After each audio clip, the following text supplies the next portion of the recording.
ಕೊನೆ ಹೆಜ್ಜೆ ಇದು. ಇಬ್ರು ಕೂಡ ಡಿವೋರ್ಸ್ ತಗೋತಾ ಇದೀವಿ. Best of luck. ನಿಮ್ ಫ್ಯೂಚರ್ ತುಂಬಾ ಚೆನ್ನಾಗಿರ್ಲಿ. ಖುಷಿಯಾಗಿದೆ. ನೀನು ಅಷ್ಟೇ ಖುಷಿಯಾಗಿರಿ. ಹಿಂಗೂ ಒಂದು ಜೋಡಿ ದೂರ ಆಗೋದಕ್ಕೆ ಸಾಧ್ಯನಾ? ಕೋರ್ಟಿಗೆ ಬಂದು ಡೈವರ್ಸ್ ಪೇಪರ್ಗೆ ಸೈನ್ ಹಾಕ್ಬಿಟ್ಟು ಕೈ ಹಿಡ್ಕೊಂಡು ನಡ್ಕೊಂಡು ಹೋಗಿ ಒಳ್ಳೆದೊಂದು ಕಾಫಿ ಕುಡಿದು ಬಾಯ್ ಅಂತ ಬೇರೆ ಆಗೋದಕ್ಕೆ ಅದನ್ನೆಂಥ ಪ್ರಬುದ್ಧತೆ ಬೇಕು ನೋಡಿ. ಇವರನ್ನ KGF ಸಿನಿಮಾದಲ್ಲಿ ಬರೋ ಖಡಕ್ ವಿಲನ್ ತರ ಕಾಣೋ ಅರ್ಜುನು ಟ್ಯಾಟೂಗೋಸ್ಟ್ ಅಂತಾನೆ ಫೇಮಸ್ಸು.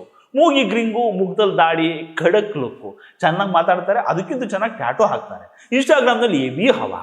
ಇನ್ನು ಈ ಹೆಣ್ಣುಮಗಳು ಕಾವ್ಯ ಮೇಕ್ ಓವರ್ ಆರ್ಟಿಸ್ಟು, ಮದುವೆ ಆಗಿ 5 ವರ್ಷ ಆಗಿದೆ. ಜೋಡಿ ಚೆನ್ನಾಗಿತ್ತು, ಪ್ರೊಫೆಷನ್ನೂ ಮ್ಯಾಚ್ ಆಗ್ತಿತ್ತು. ಆದರೆ ಅದು ಯಾಕೋ ಕೂಡಿ ಮಾಡಿದ ಅಡುಗೆ ಸರಿ ಬರಲಿಲ್ಲ. ಕೂತು ಮಾತಾಡ್ಕೊಂಡು ತಿಂದ ಊಟದ ರುಚಿ ಹತ್ತಿಲ್ಲ.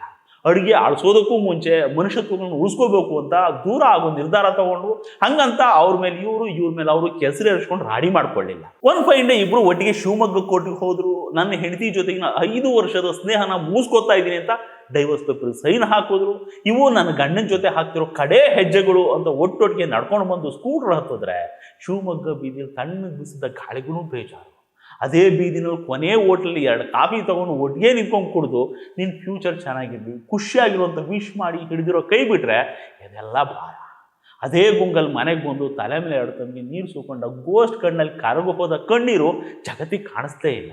ಸಂಸಾರದ ಸರಕನ್ನೆಲ್ಲ ತಂದು ಸೋಷಿಯಲ್ ಮೀಡಿಯಾದಲ್ಲಿ ಸುರಿದು ಇಷ್ಟನ್ನ ಅಷ್ಟು ಮಾಡಿ ಇರೋದನ್ನು ಇಲ್ದಿರೋದನ್ನು ಒಟ್ಟಿಗೆ ಸೇರಿಸಿ ಅವರು ದೇವರು ಇವ್ರದ್ದು ಅವರು ಹಾದಿ ಬೀದಿ ಹರಾಜಾಕ್ಬಿಟ್ಟು ವಿಕೃತ ಸಂತೋಷ ಅನುಭವಿಸೋ ಜನಗಳ ಮಧ್ಯದಲ್ಲಿ ಈ ಜೋಡಿ ಡಿಫ್ರೆಂಟ್ ಅನ್ಸಲ್ಲ. ಹಂಗಂತ ನಾನು ಡೈವರ್ಸ್ ತೊಗೊಳ್ಳೋದನ್ನ ಅಥವಾ ಮದುವೆ ಮುರ್ಕೊಳ್ಳೋದನ್ನ ಸರಿ ಅಂತ ಹೇಳ್ತಿಲ್ಲ. ಸಮರ್ಥನೆಯೂ ಮಾಡ್ಕೋತಾ ಇಲ್ಲ. ಮನಸ್ಸುಗಳು ಮುನಿಸ್ಕೊಂಡು ಮಾತುಗಳು ಮರ್ತೋದ್ರು. 10-12 ಮಕ್ಕಳನ್ನು ಮಾಡಿಕೊಂಡು ಷಷ್ಠಿ ಪೂರ್ತಿ ಮಾಡ್ಕೊಂಡ ದಂಪತಿಗಳು ಊರಿಗೆ 100 ಜನ ಸಿಗ್ತಾರೆ ನಮ್ಮ ದೇಶದಲ್ಲಿ. ಮದುವೆ ಅನ್ನೋ 3 ಅಕ್ಷರಕ್ಕೆ ಅಂತ ಪವರ್ ಐತಿ ನಮ್ಮ ನೆಲದಲ್ಲಿ.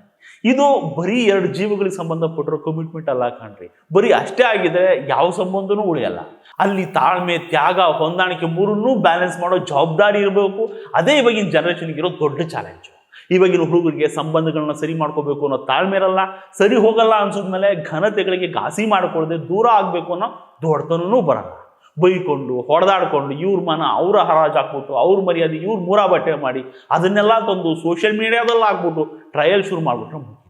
ಬೈದು ಬುದ್ಧಿ ಹೇಳೋದೇನು, ತಲೆ ಸಮಾಧಾನ ಮಾಡೋದೇನು, ಅಬ್ಬಬ್ಬಬ್ಬ ನೋಡ್ಬೇಕು. ಅವ್ರದ್ದು ಊರು ಬಾಗ್ಲಾಗಿರುತ್ತೆ, ಇವ್ರದ್ದು ಕೊಲಿಗೆ ಹಾಕೋದಕ್ಕೆ ಬಂದ್ಬಿಡ್ತಾರೆ. ಇನ್ಸ್ಟಾಗ್ರಾಮ್ ಇನ್ನೊಂದು ಹೊಸ ಕೇಸ್ ಬರೋವರೆಗೂ ಇದೇ ಟ್ರೆಂಡು. ಆದರೆ ಮುರಿದೋದ್ ಬದುಕು ಅಷ್ಟಕ್ಕೆ ಮುಖ್ಯವಲ್ಲ. ನನ್ನ ಜೊತೆ ಬಾಳಲಿಲ್ಲ ಅಂದರೆ ಅವನಿಗೆ ಈ ಜಗತ್ತಲ್ಲಿ ಬದುಕೋದಕ್ಕೆ ಯೋಗ್ಯತೆನೇ ಇಲ್ಲ. ಹೆಂಗಾದ್ರೂ ಮಾಡ್ಬಿಟ್ಟು ಅವನ್ನ ಭಾಳ ಸರ್ವನಾಶ ಮಾಡ್ಬೇಕು. ಅವ್ರ ಇಡೀ ಕುಟುಂಬ ಬೀದಿನ ತಲೆ ಎತ್ಕೊಂಡು ಓಡಾಡ್ದಂಗೆ ಆಗ್ಬಿಡ್ಬೇಕು ಅಂತ ನಿಂತ ಹೆಣ್ಣು ಮಕ್ಕಳು ಏನೇನೆಲ್ಲ ಅವಾಂತರಗಳು ಮಾಡ್ತವೆ ಅನ್ನೋದನ್ನು ನೋಡಿದ್ದೀವಿ. ನನ್ನ ಜೊತೆ ಮದುವೆ ಮುರ್ಕೊಂಡು ಅದು ಹೆಂಗೆ ನೆಮ್ಮದಿಯಾಗಿ ಜೀವನ ಮಾಡ್ತಾರೆ ನೋಡೇ ಬಿಡ್ತೀನಿ ಅಂತ ಆಟಕ್ಕೆ ಬಿದ್ದು ಮಾಡಬಾರ್ದು ಅಧ್ವಾನಗಳನ್ನ ಮಾಡೋ ಗಂಡಸರನ್ನು ನೋಡಿದ್ದೀವಿ. ಅಂಥವ್ರ ಮಧ್ಯದಲ್ಲಿ ಇಂಥ ಜೋಡಿಗಳನ್ನ ನೋಡಿದಾಗ ವಿಶೇಷ ಅನ್ಸಲ್ವಾ? ಒಟ್ಟಿಗೆ ಬಾಳ್ಬೇಕು ಅಂತ 3 ಗಂಟೆ ಹಾಕೊಂಡು ಸಂಬಂಧಗಳು ಗೋಡೆ ಕಟ್ಕೊಂಡು ಮನಸ್ಸುಗಳು ಮಾತು ಕೇಳ್ತಿಲ್ಲ, ಆತ್ಮಗಳು ಹೊಂದಾಣಿಕೆ ಆಗ್ತಿಲ್ಲ, ಯಾವುದೂ ಸರಿ ಬರ್ತಿಲ್ಲ ಅಂದಾಗ ನಿಂದು ಒಂದು ಜೀವನ ಐತೆ, ನಿನಗೂ ಒಂದಷ್ಟು ಕನಸುಗಳಿದ್ದಾವೆ, ನಿನ್ನ ಇಷ್ಟ ಬಂದಂಗೆ ನೀನಿರು, ನಿನ್ನ ಫ್ಯೂಚರ್ ಒಳ್ಳೇದಾಗಲಿ, ಲೈಫಲ್ಲಿ ಯಾವಾಗಲೂ ಖುಷಿಯಾಗಿರುವಂಥ ವಿಶ್ ಮಾಡಿ 1 ಕಪ್ ಕಾಫಿ ಕುಡಿದು ಕೈ ಬೀಸಿ ಬಾಯಿ ಹೇಳಿ ಕಳಿಸೋದಕ್ಕೆ ಮನಸ್ಸುಗಳು ವಿಶಾಲವಾಗಿರಬೇಕು, ಆತ್ಮಗಳು ಶುದ್ಧವಾಗಿರಬೇಕು. ನಮಗೆ ಜೊತೆಯಾಗಿದ್ದ ಜೀವ ಎಲ್ಲಾದರೂ ಹೆಂಗಾದರೂ ಚೆನ್ನಾಗಿರ್ಬೇಕಲ್ಲ. ನಮಗೆ ಹೊಂದಾಣಿಕೆ ಆಗಲಿಲ್ಲ ಅನ್ನೋ ಒಂದೇ ಕಾರಣಕ್ಕೆ ಅದರ ನೆಮ್ಮದಿಗೆ ಬೆಂಕಿ ಹಾಕಬೇಕು ಅಂತ ಏನಿಲ್ವಲ್ಲ. ಬದುಕು ದೊಡ್ಡದು, ಬದುಕೋದಕ್ಕೆ ಬಿಡಿ. ಈ ಜೋಡಿಗೆ ನಮ್ಮ ಕಡೆಯಿಂದ ಆಲ್ ದಿ ಬೆಸ್ಟ್.